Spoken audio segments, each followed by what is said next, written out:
Amazon delivery service partners are hiring full-time delivery drivers to meet growing customer demand. Receive compensation of at least $20 per hour at select stations, plus benefits, and a sign-on bonus of $1,000 from participating DSPs if you apply now. No delivery experience required. Must be 21 years or older. Terms apply.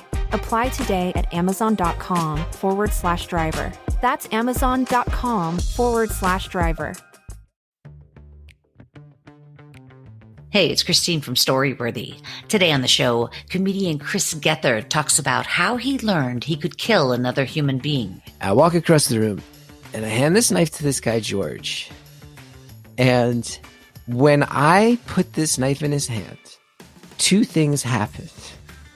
One is he looked down at it with the demeanor of an alcoholic who has just had a shot placed in front of him. And I will never forget the words he said, which is he looked at the knife and he goes, "Hello, beautiful." So this baby monitor is directly between me and George. And all of a sudden, I just hear, I could not believe the timing. My son wakes up early from his nap. And George turns and looks at me with this knife in his hand and goes, "Caleb's home?" Today on the show, Chris Gethard shares a story about how he learned he could kill another human being. Stay close. Hi, my name's Chris Gethard, and you're listening to Storyworthy.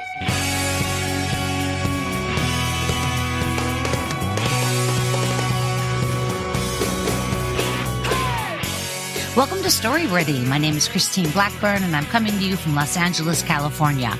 Whether you're a longtime fan of the show or you're a new listener, welcome to Storyworthy. This is my anniversary month, Chris. I don't know if I told you that, but this is it. My 11-year anniversary of Storyworthy is right now. The first episode went up in July of 2010. So this is 11 years of Storyworthy. I think you're like my number 682nd guest, or 683. That's badass. Congrats. Thanks, Chris. I'm coming up on 5 years of doing my Beautiful and Honest podcast, and people will be like, "Oh yeah, you're like one of the OG podcasters." I'm like, not really, but no. Well, if you want to get old school, that you're going to talk about Jimmy Pardo, Jackie Cation, Mark Maron, of course, Mark and Adam Carolla, but really going all the way back, it's like Pardo. I think Pardo and Jackie Cation both started like in 2006. They were the first. Well, anyway, yeah, it's cool, and you have done a lot of podcasts. I've noticed that we will talk about. But I wanted to tell my audience that I do hope you guys listened to Sean Polofsky last week. Comedian Sean Polofsky. I'd wanted to have her on forever because I see her at the Comedy Store a lot, and she's just a powerhouse. She commands the room, an amazing comedian. And she told a story last week about doing comedy. She got involved with the Playboy channel, but basically there was two porn stars and they do their thing and take calls, and then they bring out the comedian. Well, sure, of course, it's perfect timing. It's just absurd. So go back, you guys, listen to Sean Polofsky, but not today because my guest comedian, Chris Gethard, you hear him talking here. And today he brings forth the topic, how I learned I could kill another human being. And, I think I have that in me. I mean, if something came between me and my daughter, something came between, you know what I mean? Yeah. Well, that's the, I have a feeling, because that is, as you will see, core to what I'm about to tell you. And I bet every parent has that moment, right? Sure. I'm going to tell you the story of my moment where I was like, oh, I understand. Oh, good. This is biological. I am biologically capable of murder. Yeah. Well, this is, and I know that you do have a child. The baby is 2 or 3? He just turned 2 in April. Yeah. 2 is the best. Oh my gosh. That's a fun age. He's pretty great. He's definitely a wild man, and he just got his first stitches. And I think that's part of the 2-year-old experience as well, is like he just climbs and jumps and has no regard for safety, but it's pretty awesome. And he has opinions now and speaks in sentences. He's great. Yeah. It's like they're people. Mm-hmm. Yeah. He claims he's a big boy. I've had to explain to him, you still wear diapers, dude. So we can have the big boy conversation after that. And it's very motivating to him because he wants to be a big boy. He really wants to be a big boy. I remember I would sit with my daughter when she was learning to use the toilet, and there is this book. It's not Dr. Seuss. I think it's P.J. Eastman, and it's about big dog, little dog, or whatever. And I wrote in the book, we changed all the words to poop, so that it would be like big poop, little poop. And we would, so I'd actually change the text in the book and scratch it out. And she thought that was so funny.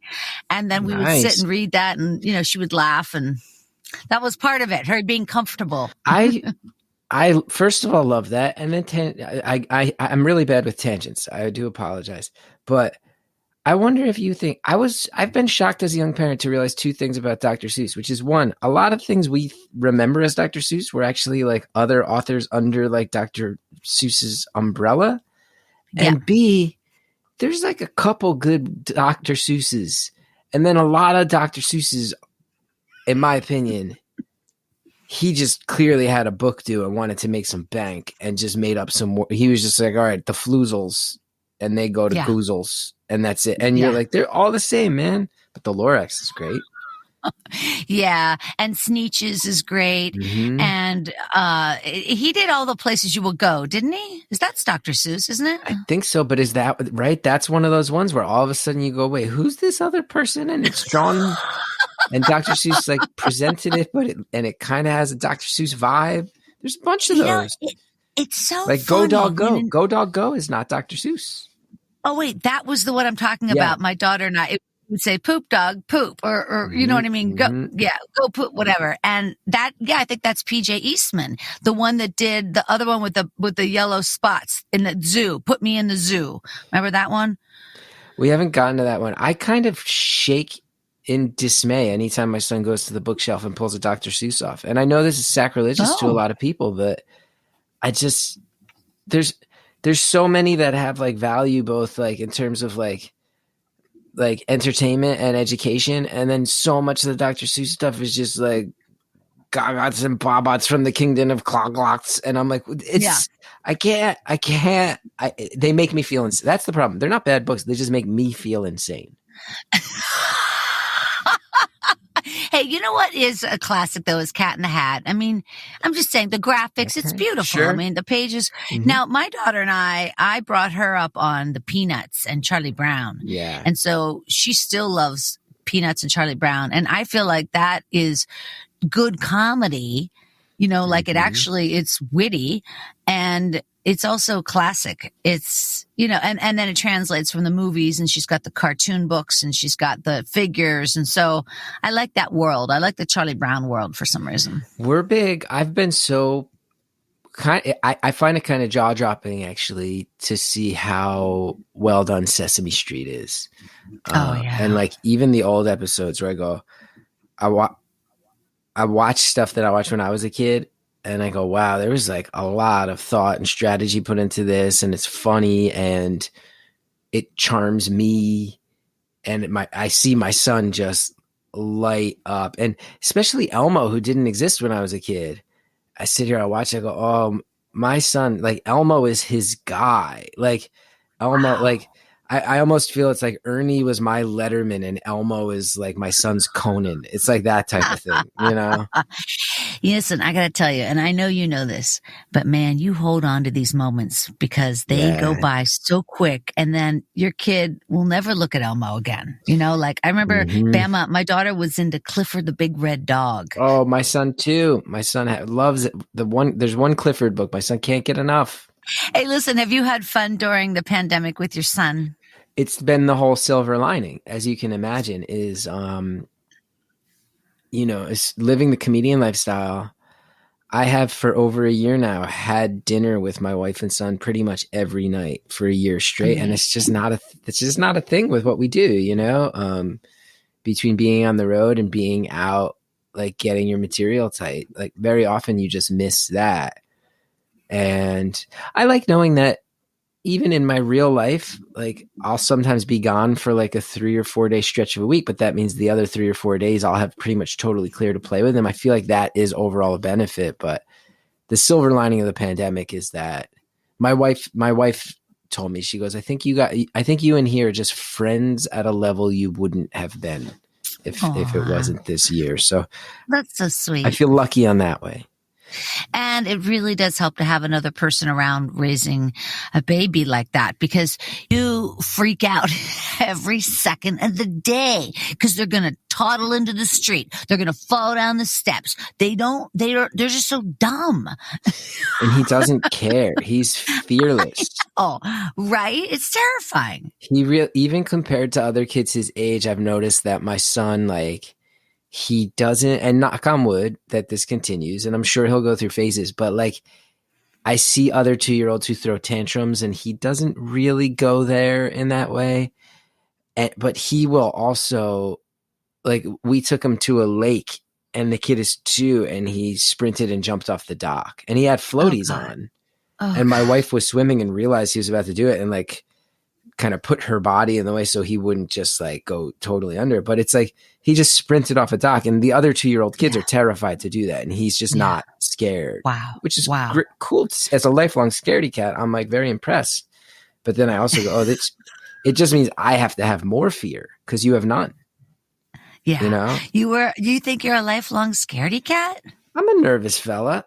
I would say I walk a weird line between like constantly, I mean, psychologically, I've been trying to figure this out for many years with the help of professionals, but it's like I go between like a lack of self-confidence that borders on like a dedication to self-sabotage and then also though just a complete insistence on like, well, I want to do things my way and take a chance on like creatively, just like I want to just do it in a way that everyone tells me won't work and I'll just go make it work, which is actually supremely confident and like willing to put yourself in like the way of judgment and failure and whatnot. So yeah, but like I don't like horror movies and I don't like roller coasters. So in that sense, scaredy right. cat. But I mean, in other words, it's a contradiction to think that you don't have that confidence because of all that you've accomplished across so many mediums. You've done a lot over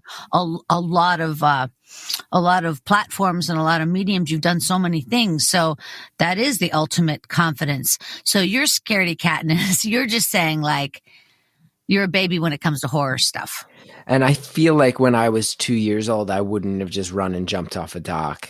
And he doesn't even flip out. Like, it's not even like he's like, yeah, afterwards. Like, he just kind of like, you know, like splashes around with a look on his face. Like, yeah, like all the adults are like, whoa. And people are like clapping from the beach at this lake because they just watched a 2-year-old jump off a thing. And he's just floating around like, this is what I do, everybody. Like, chill out. Like, he's cool. He's like cool and calm and collected at this stage. Aww. And in that sense, he doesn't show those fears that it would have taken me like half an hour to summon the gumption to jump off that dock. He doesn't care. He's pretty badass. What's his name? His name is Caleb. Aww. We call him Cal. And I love that. Yeah. We kind of decided, I forget exactly how we realized it, but we realized we both really liked the idea of Cal. Oh, yeah, I do too. But we didn't feel like it was like a full-on name you put on a birth certificate. And then I felt like I used to get like chided growing up for looking a little too much like Calvin from Calvin and Hobbes. And I think I still kind of do look like a sad, old, tired version of what Calvin was destined to grow up into. So we didn't want Calvin. And then we went through all the Callahan and Callum and all these other things. And we realized Caleb, you could get to Cal from Caleb. And we really liked that one. Absolutely. Absolutely. It's a great name. It's a great name. And I haven't actually heard it, to tell you the truth. I'm thinking of all my daughter's school years and she's 14 now and I've never met a Cal. So there you go. You got an original name too.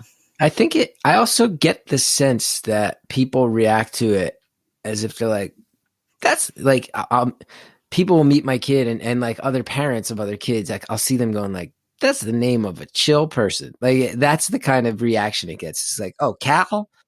I want a guy named Cal around. Yeah, let's have Cal around. No, I love it. Well, this is great. And I'm so glad you're here. I have to tell you, I'm just incredibly impressed with all you do. And this comedy special that you just put out called Half My Life, you did it in 2019. So this is pre-pandemic, but then you go around all these places doing comedy that normally you wouldn't see. So like a morning breakfast, a pancake breakfast comedy. Yeah. And then you got your, did you do it in front of a jury or jury duty? Did you do that one?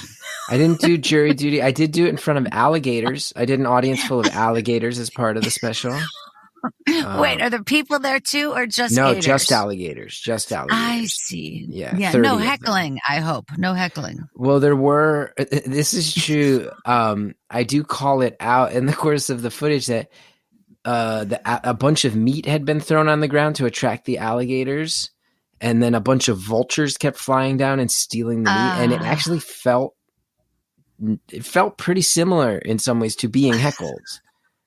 The vultures kept kind of disrupting everything mid-sentence by trying to swoop in and steal that meat, and I didn't like it.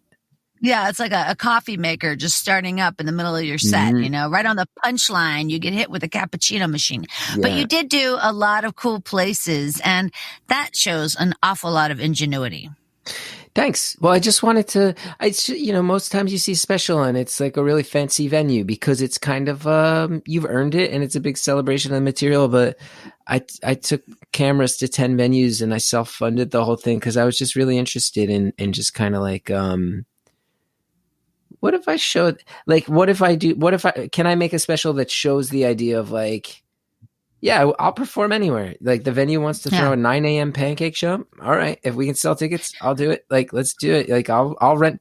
And that thing too of like, yeah, I used to have a show on cable and I had an HBO special, but like I land in Buffalo and I rent a car and I drive it to Detroit and I sit in traffic and that's the reality. And I kind of wanted to not make it glitzy and sort of show like, here's, for like 98% of comedians, there's no tour buses or private jets. It's like, right. It's gritty and it's intimate. Right. And it's small. Well, I think it's a great idea. Thanks. And it's really, really fun. Hold on. What was I going to say? I edit this, so it's okay. Like, I think leave it in, leave these human moments. Let them see us. They know you're not infallible. This is infallible. How do you say that? I'm not either. Infallible. Yeah. But about thinking about the comedy special. This is 2019. The baby was born that year, right? There's a lot of cute footage of him in there. He's like, okay, because you had a newborn, and you're going all over the place. Yeah, he was born in April of 2019, and this tour was, I think, November, December of 2019. Yeah. So he was little. He's like 6 months old. And that's a lot of, there's a bunch of documentary footage in there of like, here's some stand up and here's me doing this. And then also like, I got to go home and disassemble a bassinet. And like, maybe that's the priority now. And like, why, I think that question a lot of comedians have of like, this is the best job in the world. And my God, what a unique lifestyle that I love so much. But I don't know too many comedians who haven't had some life stretches where they just go, and why exactly did I sign up? Like, why do I love it? Like, there's a lot of other cool stuff going on too. And I don't know that I want to be like fighting with a promoter in Richmond, Virginia tonight. I kind of want to be at home. What I think is important is to, in general, get life experience. Yes. And if you don't have children, you're just missing out on that aspect. I mean, it's not everything. And of course, not everybody has to have kids, but it is something that is unlike anything else. You find love deep inside you had no idea existed. You get a whole new set of emotions and you get to do things that otherwise you probably wouldn't be getting a Frisbee off the roof in an adult, in your adulthood, unless you have a kid. I don't know. You get to relive a lot of stuff. And I knew when I had my daughter, it was just going to be the one. And so I have been very, very specifically attuned to taking in every single step of the way. And, I've always been the room parent, and I started the mom's club, and I was a stay-at-home mom, and I always knew I wanted to cherish those moments. And, honestly, I look back and I kind of did it. I did it right. I mean, to me, It's awesome. Yeah. I feel so lucky. She never had a babysitter. She never had a nanny. She didn't go to preschool till she was 4. You know what I mean? I felt like I really got the impact that I wanted. And I think that was part of being an older mom. Yeah. Because I didn't have her until I was older. We're older too. I was 39 when he was born, and I'm 41 now. And I am with you. I'll never be one of those people that's like, you have to have kids. But I will say, like, there are certain things. I mean, you're going to get a lot more sleep, and you're going to have a lot more freedom of movement and the ability to, if you want to go on a vacation next week, I guess you can just do it. I can't do that. But there's like a certain level of emotions that I never imagined. And then the other thing that I bet you'd agree with some version of is you have this like sort of indescribable reconsideration point in your life where you go, oh, so many things about my parents that confused me or even upset me that I get so much more now. And so many looks at, especially as someone who was born in 1980, I look back at like the 1980s and 90s and I go, oh my God, how did any of us survive? Because there's now all this guidance and doctor advice on how to raise a child. And it's completely contradictory to how I was raised. And you sit here, you go, oh, all these things that I didn't even realize like informed me so much, and things that happened growing up, the way teachers talked to me, the way school taught me, where I go, oh, so much of my life I didn't even know has been like a reaction against certain things. And now I have this chance to go, and now this guy's not going to have to put up with any of that nonsense because I'm going to make sure and you sit here, you go, oh, I'm like re-examining like the prior generation's actions. I'm re-examining all these things that have never actually been crystallized thoughts in my head up until now. And you get to pass it on. It's really cool. It's really cool. And I'm trying to be as hands-on as possible with it. Cause it's like, I'm like you, one and done. I'm not trying to. Good choices. These are good choices you're making. I got to tell you, I'm a little bit older than you, about a decade older than you. And I'm not kidding you. In the 70s, I grew up in the 70s. There was something, known as kids were to be seen and not heard. That was a real thing. Yeah. Like nobody listened to kids. Like my father and my mother, they never went to my school. There was no room parent. They didn't know my teachers. There was like one open house a year and that was it. There wasn't, there was no guidance because they didn't have the wherewithal. They just knew to like evolution wise push them out. And my parents were Catholic, or we grew up Catholic. So it was very, just put them out, but it wasn't about raising them. It was just birth them. Yeah. I grew up Catholic as well. And it's like birth them and then make them feel like everything is bad and they'll get in trouble for everything. That's it was right. Wild. It was, and you carry it with you your whole life. And it's unbelievable. Yeah. It's really that whole thing, that whole side of things. I'm happy that I've moved on from religion in my own life. And I'm so happy my son is not going to be in like a guilt driven culture, just a guilt and celebration of pain and suffering culture. Just like, no, that stuff messed me up. That stuff messed me up bad. Me too. My dad used to say, God gives you 24 hours a day, 7 days a week, and you can't give him an hour on Sundays? Well, yes, you can. And, we had to sit in the pew 10 minutes before mass started because our dad wanted us to like get into the feeling of it or something. It was just so crazy. I mean, my parents, I grew up 3 blocks from a Catholic church. My parents went to the school there. They sent my brother and I to public school. It was like a last minute decision. They weren't going to send us there, but like my parents met at that school. My grandmother was a teacher at that school. My other grandparents were Irish immigrants who were at church, not just on Sundays, like multiple days a week, every wedding, funeral, everything I ever went to. I don't think I went to a wedding or funeral that wasn't at Our Lady of Large Church in West Orange, New Jersey until my mid-20s. Like it just was such a piece of me I Yeah. look back on that. I go, I don't even go to church on Easter anymore. I don't even go. Yeah. Oh, me I'll go for neither. a Me funeral. neither. That's what it Yeah. takes. Yeah. And if it's a wedding and it's a Catholic wedding, I will see you at the Oh, reception. really? You won't even. I'm not giving you my life. My time is all I have. It's valuable. And sometimes I get like, I mean, I haven't been to a church since I was 15 because I think frankly it would explode if I walked in. But let's just say, I'm in there and then I would start hearing, all those, because it's always rote, right? The mass is the same every week, whether in whatever language all over the world, Catholic masses are the same. And when I start hearing all those words, I think it would give me a panic attack. Mm-hmm. Mm-hmm. Just because it would put me back so fast. Mm-hmm. I mean, even now, I will go to prayers. If I'm in a bad situation, I'll just go to Hail Mary, full of grace, the Lord is with thee. Like, I'll go to that. Even now. It's in there. I know that because we're older, and having a baby when you're older can be stressful, like every doctor's visit, you sit there and you go, are we getting good news or bad news today?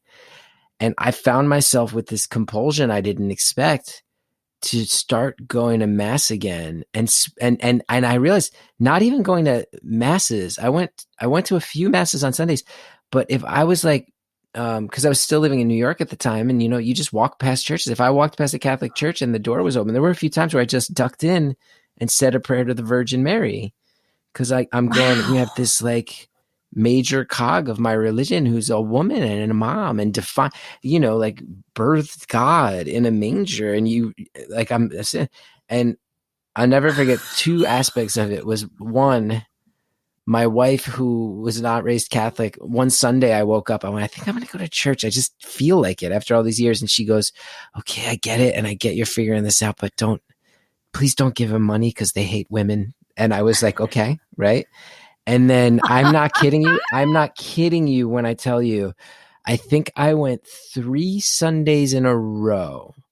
And it was on the third week. It was right after that news came out that like every priest in Pennsylvania had ruined at least 2 young lives. Like, and I'm just sitting here like, you guys, you don't make, even when I feel like, okay, I'm starting to understand the function of this community and this role. And you're like, okay, this is why I have my brother went Episcopalian. I have a few friends in my life who are like, oh, if you still can't let it go Episcopalian. It's the same thing, but they're not mad at women and gay people. And they don't have thousands of years of things to answer for. When we had our daughter my ex and I had our daughter 14 years ago, we went back to church, and we went to a Presbyterian one because I thought for some reason my head was around a community, a baptism, like a thing. Hard to let go. It lasted over a year. Mm-hmm. But then now that's behind me as well. I guess it's just, you never stop learning, and being curious is not a bad thing. And the Catholic thing, I think, is very real for a lot of us, which is like, you are taught that there is an entity in the sky who sees everything you do and is mad anytime you do something wrong. Like, it's a weird thing to tell a kid. And then I don't know your background either, but I also have the thing too, where it's like both of my grandparents from Ireland, and my grandfather was from Northern Ireland in like a county. I visited his county. I did shows in Ireland, and I drove on the island. I drove up I saw his village, and it was extremely meaningful to me. But there, his last name was Kelly, and there used to be a Kelly's pub. And I met these elderly women in this tiny little rural village, and they heard my accent. They asked me what I was doing there, and I explained. And they go, oh, we can show you Kelly's pub. And I said, I heard it's not around anymore. And without missing a beat, they go, I swear to you, the one woman turns to the other and goes, he's talking about the Kelly's pub that got destroyed in the bombing. You're talking about the one where there was the machine gun killings. And I'm like, okay, so like, there's also a part of me that sits here and goes, oh my God, Catholicism really screwed my head up so bad. And I think even this past couple of weeks, these Catholic bishops are trying to like condemn Joe Biden. And I sit here, I go, of the gall of this organization to shake their finger at anybody in 2021. But I sit here and I go, my grandfather left his home when he was 18 and like never saw the majority of his siblings again because he had to flee because he was Catholic. And you sit here and you go, can I totally let that go? Because that's a major sacrifice that led to me having this great life. How do I totally let that go? Yeah. Who knew we were going to talk about this? The good news is you're not going to pass this on to your son. He can't absorb your thoughts and feelings about this. Like my daughter, she can't absorb. Every once in a while I'll say, hey, Bama, when I was your age, we had to go to, and I'll say stuff like that. And she'll just laugh because she doesn't get what that was, and I don't want her to. I really don't. I just want to enjoy her life. That's what's important. Now, I will tell you one thing I really like about your show, because I told you before we recorded, I went and listened to a few of them as research. And what I really like is you're such a thoughtful person, and we just went down this like philosophical religious sidetrack, and then it's a storytelling show, and listening to it, it feels like it has a very NPR vibe, and then occasionally you drop a well-timed curse word and it makes it even more accessible, and I really love it.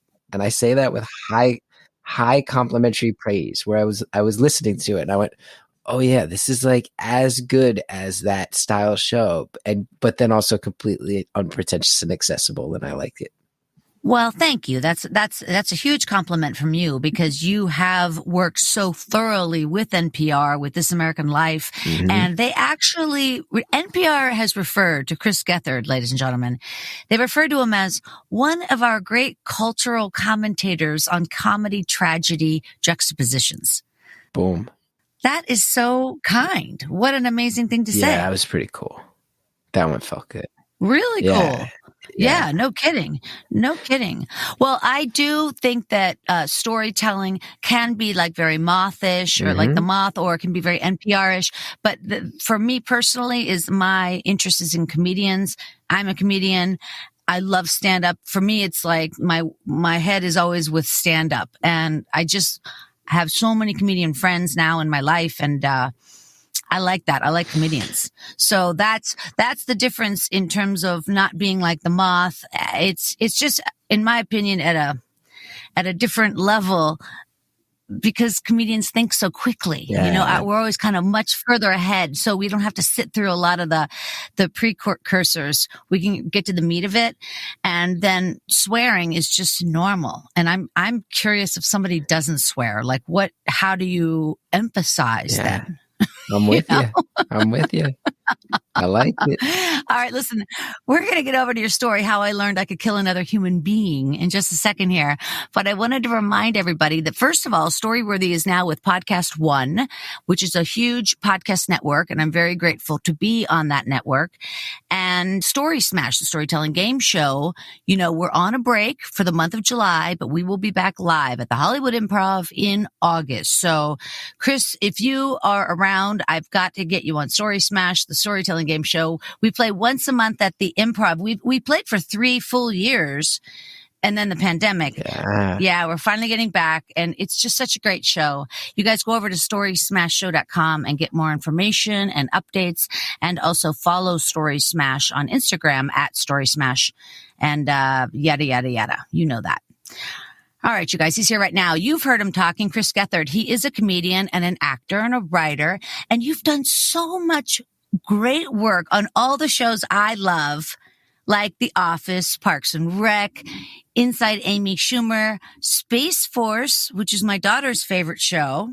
Oh, that's awesome. Oh, does she love Space Force? And then you were on HBO's Crashing, which I adored that show. I thought that was so well done. The Pete Holmes. I think I had a little bit on the last episode. I felt good about that. I do. A lot of people might not recognize my name, but they'll go, I've seen that guy for 30 seconds on a popular sitcom. Okay. I did love Crashing. Great show. Yeah. And you've done a lot of podcasts. You continue to do a lot of podcasts. Of course, there's the Beautiful Anonymous show, which Beautiful Anonymous makes me laugh. You've been doing it for, like you said, almost 5 years. It's been around. It's very popular. The tagline is, it's one phone call. It's 1 hour. And there's no names, no holds barred. Yeah. And every week you open the phone line to an anonymous caller, And you, Chris Gethard, you can't hang up first. That's, That's it. I think That's all the rules. Funniest hook in the world. You Thanks. won't hang up. But you know what? I thought that show, I thought it was going to be a lot of like comedy fans pranking me, because especially when I launched it, my audience was like a very like sort of like, I've always had kind of roots in the more Brooklyn side of New York comedy. So a lot of like the artsy troublemaker kids like me and the punk rock people and whatnot. But my first episode miraculously got featured on This American Life, and it was a little more serious. And it sent the show in this direction that I feel like you and I are kindred spirits, because people will call up and tell me stories from their life that are at times like so dark or heartbreaking. And it's taken on a life of its own. And I feel like your listeners might appreciate that maybe more than even a lot of the comedy stuff I've done, because it's all based on just like, let's get some raw stuff out into the world, man. It's so personal, and you're such a good listener. When the call starts, you just hear somebody pick up a phone line, and your voice, by the way, Chris, you know this, is like butter. Oh, I hate my voice. Oh, you're crazy. Your voice is amazing. It just is. And so you say, hello? Oh, hi. Just so soft and so sweet. And then the person will be like, oh, hey. And it almost sounds like I'm eavesdropping. Like, I don't even know if I should be listening to this, because it's really interesting. You don't acknowledge the audience, right? So it's just two people in a conversation. There's no, like, you don't break the third wall, as it were. Yeah. So it's a great show. You guys figure that out wherever you are, or listen to that wherever you listen to your podcasts. It's really very interesting. Again, it's called Beautiful Anonymous. And then you do a few other podcasts, one called New Jersey is the World. Mm-hmm. Mm-hmm. And in New Jersey is the World, you guys break down Jersey into very minuscule topics. Yeah. Very minuscule. Yeah. So you'll do a show about shopping, but not the shopping malls. That's a whole different episode, you idiot. Wait, is it just you? You have some friends there, right? It's me and another comedian named Don Finelli, and then two friends of mine from high school who are legit not in the entertainment industry. One of them is a construction worker who is currently building runways at the Newark airport. Sure. It's not, it's not a bunch of comedians. Yeah. I love it so much. It's really funny. There are so many comics from New Jersey. It seems like there's a lot of people from New Jersey in LA in the entertainment industry. Yeah. Well, I think especially in comedy, it breeds a real chip on the shoulder growing up in Jersey and an anger. And when you learn how to direct that creatively, I think comedy is a very good fit for the type of resentment that we are. It's required to have. It's the same as the Boston comics, Pittsburgh, Philly. I mean, there's just this down to earthness where it's like, you've seen it all, you get it. You can't fool us. Like we see through it all because we're like salt of the earth. It's like those regions are just very deep rooted Midwestern, even if it's not in the Midwest. I mean, you're on the East Coast, but it's still Midwest, as it were. It's very, it's definitely an overall blue collar place. And blue collar. It's also like the, universally the butt of so many jokes and kind of so mocked and scorned that you grew up here and you're just like, well, I guess if nobody likes us, we won't like anybody. And then we just become sort of a very angry, motivated lot. That's very funny. It's like the folks in Cleveland, the mistake on the lake. What can I say? That's always been a contentious with Pittsburgh for sure. And then you've also had a lot of different books. Like you authored the book Weird New York, a book that detailed the ghost stories and urban legends of New York City. That sounds like it took some research. Yeah, I started when I was young. There's a magazine in New Jersey called Weird New Jersey, and it was like it started as like a homemade fanzine these two guys made, and it's become a real cultural institution in Jersey. So I started working for them for a little over 4 years. My full-time job was just to be their like errand boy basically, and like an editorial assistant or something.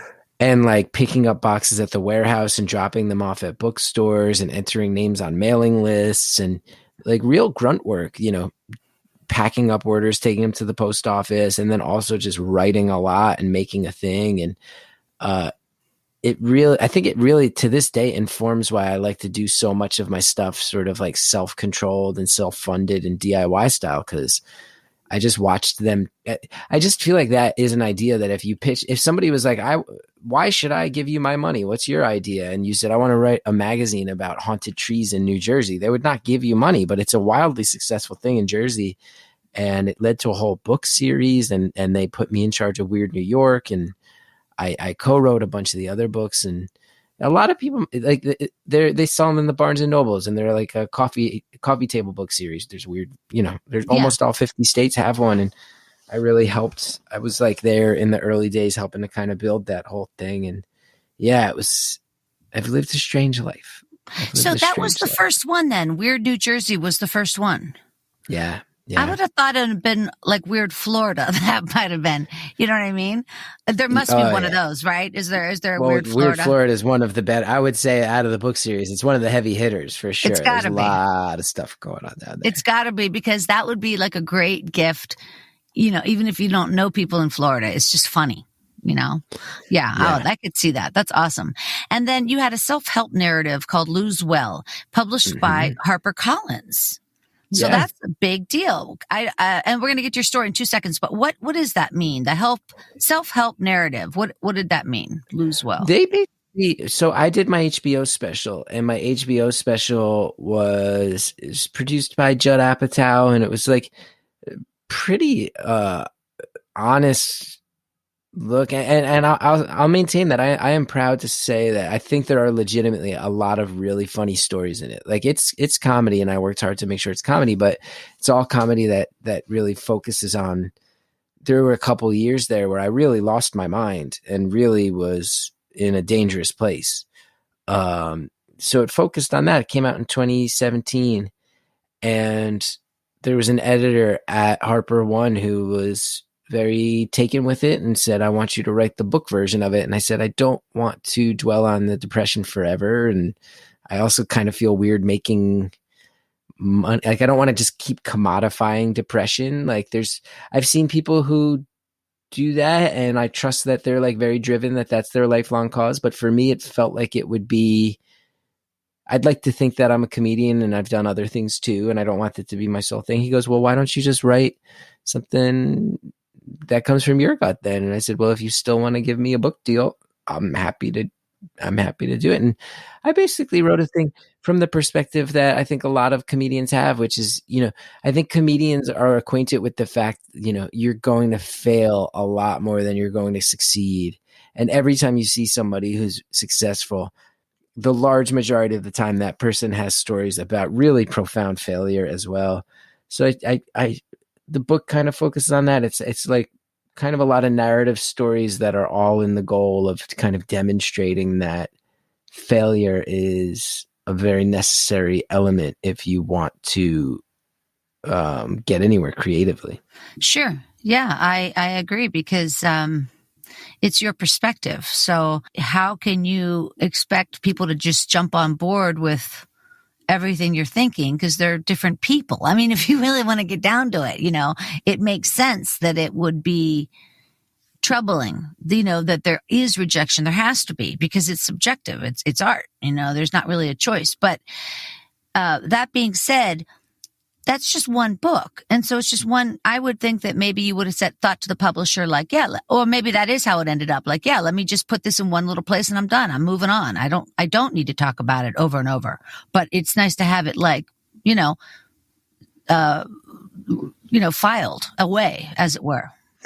Yeah. And it's like the HBO special takes on the depression stuff. And then he was very kind to be like, well, I just really like you, and I feel like you have a way of saying things that makes sense. So let's I love that. Yeah, it's not a failure is not a happy topic, but compared to suicide, it's a little bit lighter. It's not. So he was able to let me give it a shot, and I'm lucky to say that I did. Yeah, no kidding. I love that. I'm going to find that, Lose Well. I'm going to find it. All right, you guys, listen, you can find Chris over at his website, chrisgeth.com. Then also follow him over there on Twitter at Chris Gethard. Wherever you are, folks, put your hands together for the very talented Chris Gethard. So we mentioned that my son was born in April of 2019, and I learned that I could kill another human being in December of 2019.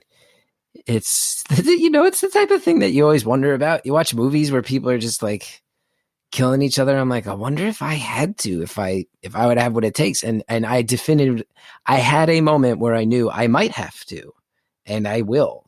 And I'm not even overthinking it. I'm not even feeling bad. I lived in New York City for 16 years. And in New York City, I think everybody knows there's like a trope, right? There's the trope of the Christmas tree sales.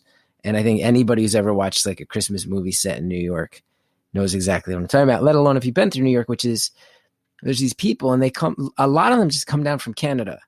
And these Canadian guys, they sleep in a van for a few weeks next to the trees. And that's where you go and you buy your Christmas trees. That's how New Yorkers get Christmas trees, from like itinerant Canadians who live in vans. That's true. And you can look it up. That's who most of these people are. And I've been doing that ever since I got together with my wife. My wife loves a Christmas tree. She loves a real Christmas tree. I grew up with an artificial Christmas tree. And then when I was a young man, me and my like slovenly roommates, we weren't running out getting Christmas trees, but my wife, every year we got the Christmas tree. And this means I would get the tree and we'd buy it. And, and it's charming. They cut the end and they put it in that weird orange net. And then I would sling it over my shoulders and we'd kind of schlep it back to wherever we were living at the time. And I'd be covered in pine needles and sap. And I think you can tell like it was a little bit of a pain. And in 2019, it was going to be an even bigger pain because we had a baby. So my wife we went out and we picked out our Christmas tree. And in New York too, it's one of those great things about New York, which is you can get almost anything if you just start walking. You just start walking in New York, you'll find what you're looking for. If whatever weird thing you want to buy a Razor scooter, just start walking. Somebody will be selling a Razor scooter. I lived in Queens. Like literally some store will be selling any random thing you can name if you walk far enough. And we had the baby in the stroller. And about 3 or 4 blocks from our house, found a couple different little setups of people selling Christmas trees.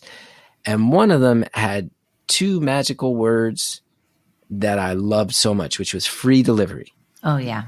Because, every year we're doing this thing and my wife's helping me with the tree and I'm all cracked out by the end and tired. And then you got to set the thing up. And I'm sitting here going, free delivery. We got the stroller with us. We won't be covered in stuff. It's like, you have at that point, 5-6 month old baby. It's like you already have enough mess in your life, enough exhaustion. You don't need to be lugging a tree that's taller than you and then creating that mess too. So I walk up to the guy. I go, hey, free delivery, huh? He goes, yeah, if you live in the neighborhood. And I told him I lived about 3 blocks away, gave him the address. He said, yeah, that's in our free zone. So just tip our guy out. I said, cool. And we picked out our tree and they set it aside. And the guy said, okay, my guy George is out running deliveries right now. But when he gets back, here's the list. And, third or fourth on the list, I'll get to you. So just try to be home. Make sure somebody's home for the next few hours. And I said, great. So we go home. And my wife decides to go to the gym. And I was very, very happy for that because, again, anybody who has a young child knows, like, you don't always get to do things for yourself. So when my wife was like, I really could just like go stretch out and move a little bit, I said, go, do it. Baby goes down for a nap. So I'm home alone. And the buzzer rings. Hello? Guy's like, Christmas tree delivery. I go, cool. Elevators to the right, man. I was living pretty well at that point. I had an elevator building, no more walk up, grown up. And I go out in the hall, elevator door opens, and a cartoonish situation pours out of the elevator. This like put upon, stressed out, frazzled like Michael Richards-esque character, like a Kramer-esque, just like lovable dope of a guy. Like he catches his toe on the way up the elevator and he kind of trips into the hallway and then he turns around to drag. They got the in New York they call them like the granny carts, like those stand-up shopping carts that'll usually like fold up flat and then they unfold. And people have those to go grocery shopping because when you're shopping on the city blocks, like you don't have shopping carts, you're not loading things in your car. So he's got the Christmas tree crammed into one of the granny carts, and he goes to pull that off the elevator, and the tree is too wide, and he's like cartoonish, like struggling noises, and then he finally gets the thing into the hallway, but it has jammed itself through the wiring of the granny cart, so the trunk of the tree is really crammed in there, and he's like standing on the edge of his own granny cart, like trying to hoist the tree out, like, and I'm feeling bad. He's like, no, I got it, man, I got it, and I don't want to be disrespectful because this is what he does, but then I finally am down, kind of like lifting the tree from the bottom, and he's yanking from the top, and just like, oh boy, we almost got it. Like he's like one of these guys who's just like. He's just like a train wreck in a lovable way, but in a way where you're going, buddy, how do you make it through the day? So we finally get the tree out. He's like, hi, I'm Georgie. It's nice to meet you. And I'm like, cool. And he's like, yeah, you got the base all set up? I go, yeah, I got the base all set up. He goes, great. I can set it up just a few minutes for you. Then I got you. And he's like, at this point, it's also like end of December in New York, but now he's in that bad combination of like, he's wearing like an outfit for someone who's outside in the freezing cold all day, but he's been straining so much. So now he's also like wiping sweat off his face, just like a wreck. And he comes in and he gets the tree in the stand. And my wife had a family friend who gave us a gift when Cal was born. She gave us this toy chest it's really nice. It's made of wood, and she had his name carved into the side. So the guy's setting up the tree, and it's still in the orange net, and he's like struggling, and you could tell he's like off his game now because the hallway was so strenuous, and he's like, ugh. He's down on all fours and like turning the things at the bottom of the stand to get it to catch, and it's just bumbling. And then he looks over at this toy chest, and he just goes, who's Caleb? And I just kind of looked at him, and instantly my dad buzzer went off in my head. Like, he said it. I don't know how to explain it to you except to say that a different person said it. It wasn't the bumbling dude that said it. He just goes, who's Caleb? And I just kind of like looked at him and didn't answer because I instantly was like, that felt weird. And he goes, you have a son, Caleb, huh? And I go, yeah. Caleb's my son. And he goes, how old is he? And I go, he's not even a year yet. And he's, oh, beautiful man. And I clocked it. I was like, this is weird. And then he turns to me and he goes, I'll take this netting off for you if you got some scissors. And I go to my desk and the scissors aren't there. This is like a constant thing. Scissor placement is one of the things my wife and I have. Every couple has their things. Scissor placement is one where I go, I know that I always put the scissors back in this drawer, and then there's like 9 other drawers that my wife will tell me they're actually supposed to be in, and I thought they were on my desk, and I can't find the scissors. But what I do have in my life is I have a friend named Eli who I love to death, but he is a lovable dummy. He's one of these guys. He just likes being dumb. He's an intelligent person, but he's just enjoys just being a dummy, and he likes dumb stuff. Like, he's my friend who we used to go on the road together, and he'd like buy fireworks and set them off. And I'm like, we don't need to be buying fireworks in our 30s and setting them off while we're driving through the South. Like, you dummy. I love you, you dummy. Like, it's fun, but you're a dummy. And one thing that Eli had done a couple of years prior was he somehow found a thing where he bought like 30 knives, these like big 6-inch blades with these cheap plastic handles. And then to all our friends, he's like, what color do you want? I'm like, I don't need your weird knife. He's like, just take the knife, man. I'm giving all my friends a knife. Bobby got the red knife. Eugene got the yellow knife. You want the blue knife? Take the blue knife. I'm like, why are you buying all your friends cheap pocket knives, you dummy? Like, where'd you find it? And I love this guy. I say that with love. So I couldn't find the scissors, but I go into my desk and I realized I kept this knife in my drawer to like open packages with. So I go, I can't find the scissors. Let me grab this thing. I walk across the room and I hand this knife to this guy, George. And when I put this knife in his hand, two things happened. One is he looked down at it with the demeanor of an alcoholic who has just had a shot placed in front of him. And I will never forget the words he said, which is he looked at the knife and he goes, "Hello, beautiful," to a knife. He says, "Hello, beautiful," to a knife. Oh my God. And again, he said it in a way where I'm telling you, you read stories about people who are like serial killers, if I'm being honest. You know, or you watch news footage where people go, this guy lived down the block from us and he had 3 women, you know, that guy in Cleveland, where people are like, we all just lived on the block with this guy. He was just like a quiet guy, but he just seemed like he worked hard. And then he's got 3 women chained up in his house. Like, and then you find out this guy is 2 different human beings. You know what I mean? Like, he was just, he would cut your lawn for you. He'd give you the shirt off his back. And then also he had a sex dungeon, you know, that he dug in the middle of the night. And that's where all those piles of dirt were, you know, like, and the guy just goes, "Hello, beautiful," in a way where I go, this is not the guy who was out in the hallway. Like, oh, I can't get it. It's stuck. It's like that guy was like the 4th stooge. I guess the 5th if you count Shemp, you know, but it was like a Keystone Cops routine in my fucking hallway. And now I hand this guy a knife and he goes, "Hello, beautiful." Like this moment where I just went, what did I just do? What did I just do? Yeah. So he's cutting through the netting and he's still not good. It's not like he all of a sudden has become this. He's not teaching a master class on how to set up a Christmas tree all of a sudden. Like he still isn't good at that. It's just a different tone. So he's trying to hack his way through the netting and it's taken forever.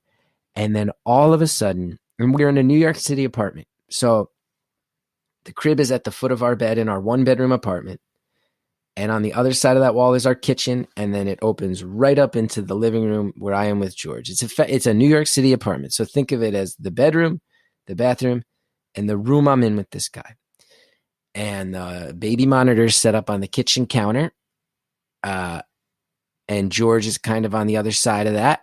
So this baby monitor is directly between me and George.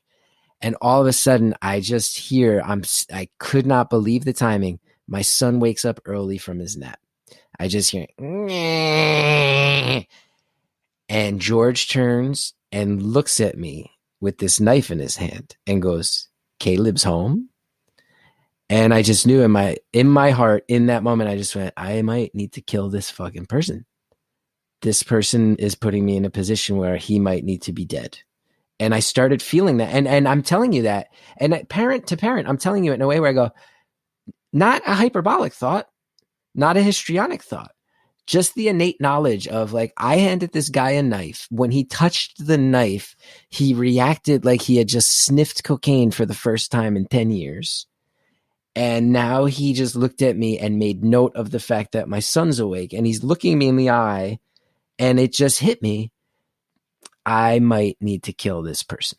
This feels weird and I might need to kill this guy. And it's that weird thing that I think only parents understand where I'm going, I'm not being dramatic. I'll kill him. I'll kill this guy. And I go, "Yeah, he's awake. It sounds like." And he goes, "Are you going to go get him?" And I go, "Oh, you know what? He hasn't been napping that long, George. So I'm going to see if he puts himself back down." And we just kind of looked at each other while my son's crying on the monitor. And after felt like forever, but it's probably about a minute, he goes, "I don't know if he's going to go back down. You should probably go get Caleb." And I'm sitting here and I'm going, I don't want to get my son right now.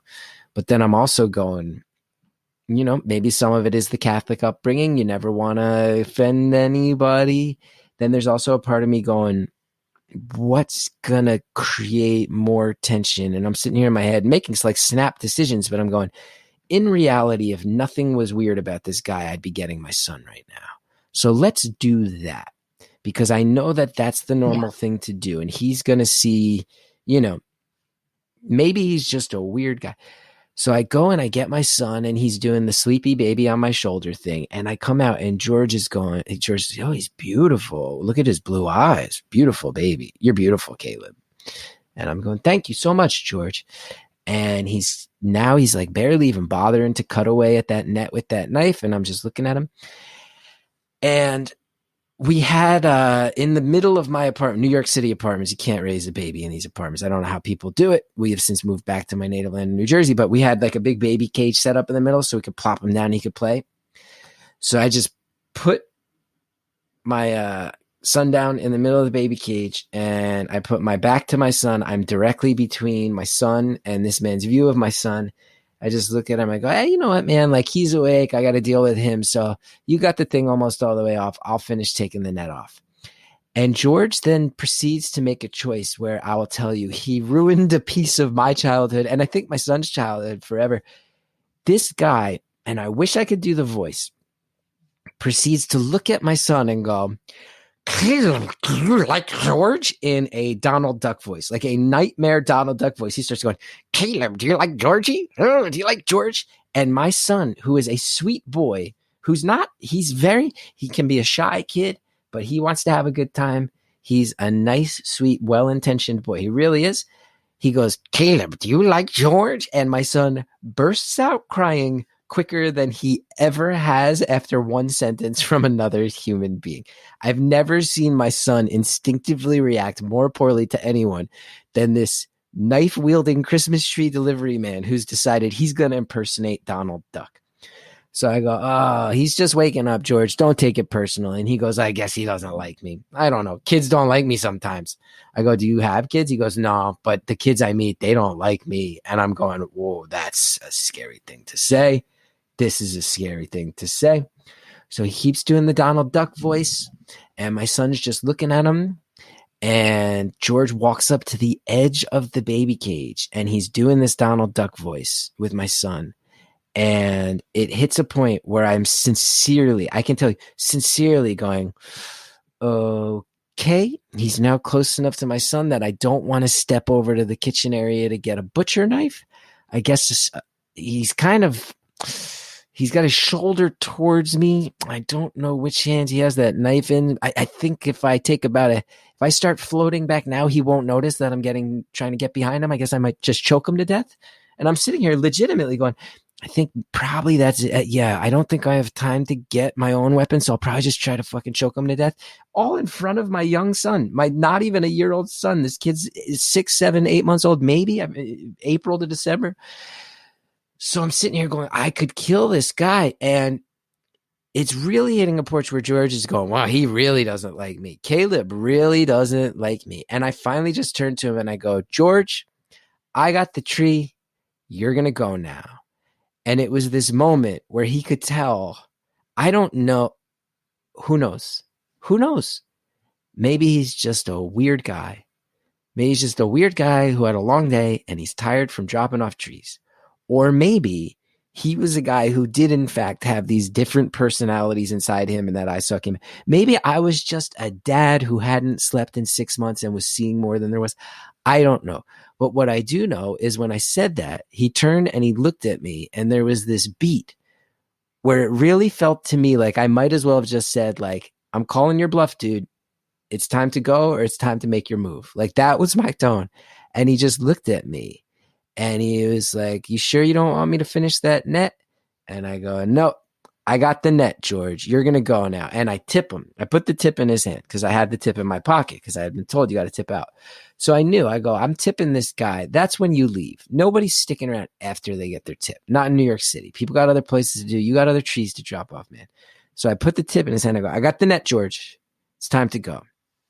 And we have this like slow walk back to the front door. And it was like the most tense 10 seconds. I've never even really told my wife she came home later and saw how scared I was. I've never really told her how scared I was, though, because I'm still sitting there going, float like a step and a half behind this guy. Don't walk shoulder to shoulder, because if he makes a move, you want time to react. Like, I'm honestly thinking things like this. And we get to the front door and I open it and I go, thank you so much. And he goes, yeah, bye, man. Bye, Caleb. And he wasn't even 2 inches away from the door, and I slammed the door shut and I throw the deadbolt. And anybody who's been in a New York City apartment building knows, like, you hear the deadbolt, and I throw the deadbolt. And I tell you, I waited about 5 seconds of just like letting out a breath, going like, the fuck's going on? And then I looked through the peephole, and my door was right next to the elevator. And here's where I swear, there's 2 things that I will end the story on, where I will swear to you, I wasn't wrong, and I almost had to kill a guy. I think I came a couple minutes away from either dying or killing a guy. I was on the 3rd floor. He had that granny cart with him. It took a minute for that elevator to get there. The elevator always waited at the bottom floor. I waited about 5 seconds. I looked through my peephole. He had taken off for the steps. He got out of there. He knew I sensed something was up with him, and he grabbed that thing and he ran. He didn't wait for the elevator. He got out of there too. And the other thing, I have searched my house high and low. I have moved since this story took place. I unpacked everything in that desk because we got rid of that desk. I boxed up the stuff I wanted to keep. I threw out everything. I have not seen that blue knife since I put it in that man's hand. And I have never been able to hear Donald Duck again. My son has some Mickey Mouse bath toys. I put the Donald Duck one away when we got it. He can play with Goofy and Pluto all he wants. Don't put the fucking... He can play with Daisy Duck too. Donald Duck is not going in the bath with you. And I tell you, I learned in that moment. It really was. I was like, I might kill and you might die, George. You know, I hear this story that first of all, it's such a great fucking story. First of all, you know what that should be? It should be a play, a 2-man play. It just sounds like, and it's almost like, remember The Burning Bed, how good that was with Farrah Fawcett? And it was just that room. It was just really one room, one set. I could totally see this as a play, you know, the Christmas tree, you know, the delivery, or so, you know, the name of the show, the name of the play, the delivery. And it's just 2 men in this standoff, because it's so, the reason why for me, it was so scary is because of course he could have been a murderer. Of course. Like, why not? This is exactly how it goes down. Somebody lets him in the apartment. You think he's okay, and he turns. I mean, this is like, you were legitimately scared, and I think you should have been. I mean, I would have been. What do you think? I think, you know, any situation where you feel in danger and you wind up safe, you played it right, I think. That's the goal, right? Stay safe. In my case, keep my son safe. I do often look back and go, there's a few times where I really wonder if I should have been. I had an instinct to restrain or fight this guy at some point. Do you think you would have hit a breaking point in there? I would have said much earlier, you need to leave now. I would have said it very strongly, and I would have said it like very I think I would have. I would have tried to be right in his face and say, okay, now you need to leave. You know, or here's the money, here's your tip money, you need to leave. Like, just I kept wanting you to just leave. And I kept thinking, like, why are you delaying? Especially when you had basically an out of body experience and you saw what was going on. There was a red flag warning, you know, because you said to yourself, well, if this was not a problem, I would just run and get my son. Yeah. But you didn't. So it's kind of like, you're probably a little mad at yourself that you let it go as far as it did. When that guy was at the edge of that baby cage, I was going, man, this is on me. This part's on me. Like he's within reach out and pick him up distance right now, and that's on me. And that is when I really was like, do I charge him and try to just like truck him into he was in front of our sideboard. I'm like, do I try to truck him as hard as I can into that furniture? Do I go right for a choke? What do I do? Because he's within reach out and pick him up distance. If he reaches for Cal, what do I do? That's when I was like, this is my fault, and this might be trouble. It was bad. It was scary shit. Yeah, no, it's definitely the real deal. And let me make an educated guess. Now you do have a fake tree. We have a real tree, but if I wind up covered in needles and sap now, happy to take that hit myself. Yes, so be it. Throw the goddamn tree on top of the car now and just get where you need to go. That's so crazy. Great story. Thank you so much for sharing it. Chris, really, it's intense and really exciting. I'm telling you, I think this needs to be like written somewhere as a 2-person play, because the guy is such a scary character. And by the way, when he made that Donald Duck, voice, etc., I kept thinking he sounded like the It clown. It was, if I was better at characters and stuff like that, when I say he was able to do a pitch perfect Donald Duck, I'm not kidding. Like, he was talented, at least at that one thing. He had a real ability. So creepy. I know. And I wish I could do it as well as him, just to recount the story, because to hear a pitch perfect Donald Duck come out of the mouth of someone you were suspecting might have very sinister intentions was the last thing I expected. And I'm almost mad for the sake of the story that I can't do a good Donald Duck, because I was at that point, I was like, I'm going to shit my pants. What the fuck? Yeah.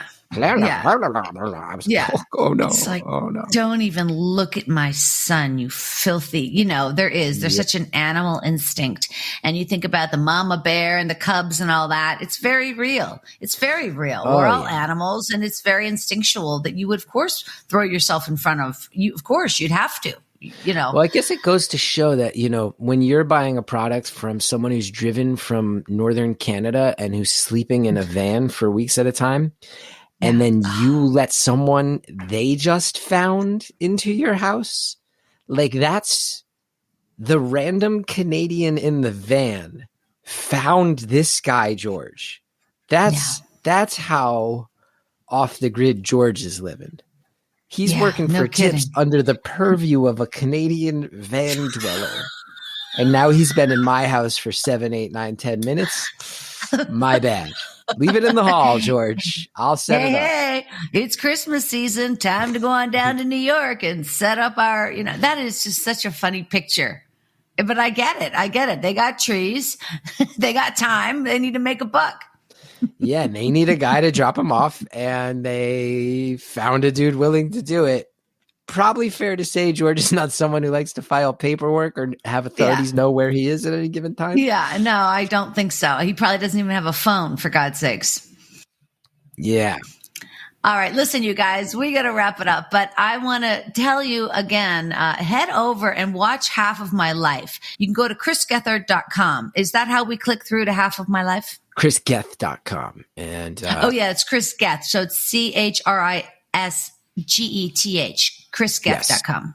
Yes. Okay, great. And then, of course, we can find you over at Twitter at Chris Gethard. Mm-hmm. And Instagram at Chris Geth and all those good things. Yep. All that good stuff. And again, listen to New Jersey is the World. And I don't even think we talked about Planet Scum Live. You do another show, Planet Scum.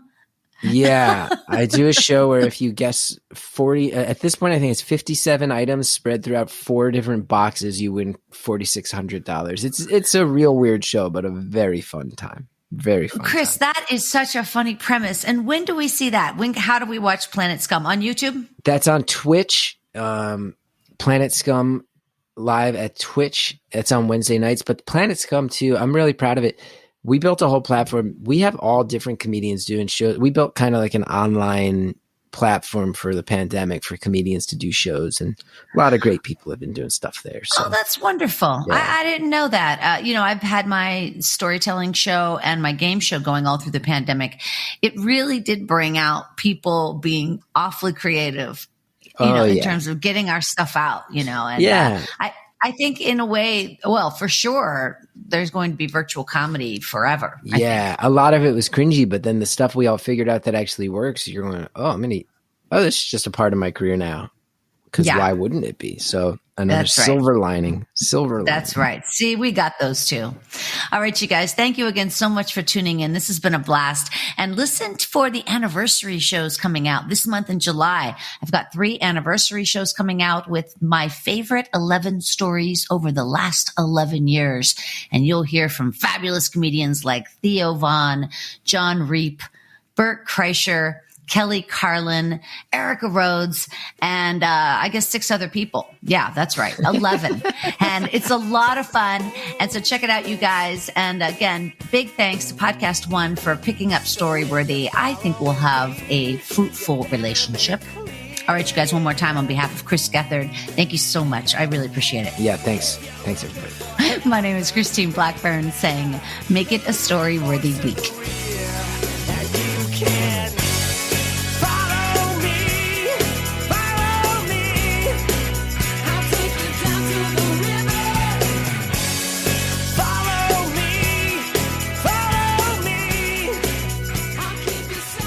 Thanks for joining us on the Storyworthy podcast. We'll be back next week with all new stories. Subscribe to Storyworthy on iTunes and visit the Storyworthy website at storyworthypodcast.com.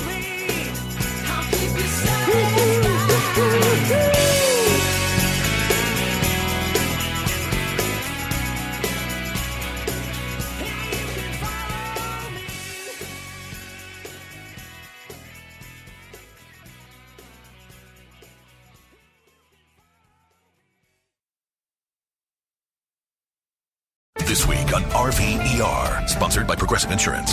Hey, Chief, we got a damaged RV on its way to the OR. Well, that sounds like a job for the new head of RV surgery. Wait, are you promoting me? Congrats, Martinez. Doctor, that RV's flatlining. Well, that sounds like a job for the new head of nursing. So you're just promoting everyone now? Yeah, kind of looks that way, doesn't it? When your RV really needs saving, Progressive has you covered. See if you could save with a leader in RV insurance. Progressive Casualty Insurance Company and affiliates, covered subject to policy terms. Cedar Point's Frontier Festival is back and brimming with new flavor. From May 26th through June 19th, this Old West-inspired street fest will fill Cedar Point with live bands, nightly hoedowns, and a hubbub of family activities. Yep, you'll find wheelbarrows packed with sunflowers and characters straight out of the frontier, but you'll also discover 25 cherry-inspired dishes and over 65 cocktails, seltzers, and beers. Get all the fixins, plus savings to boot with the Frontier Festival Bundle, which includes admission, parking, and a tasting card. Only at cedarpoint.com.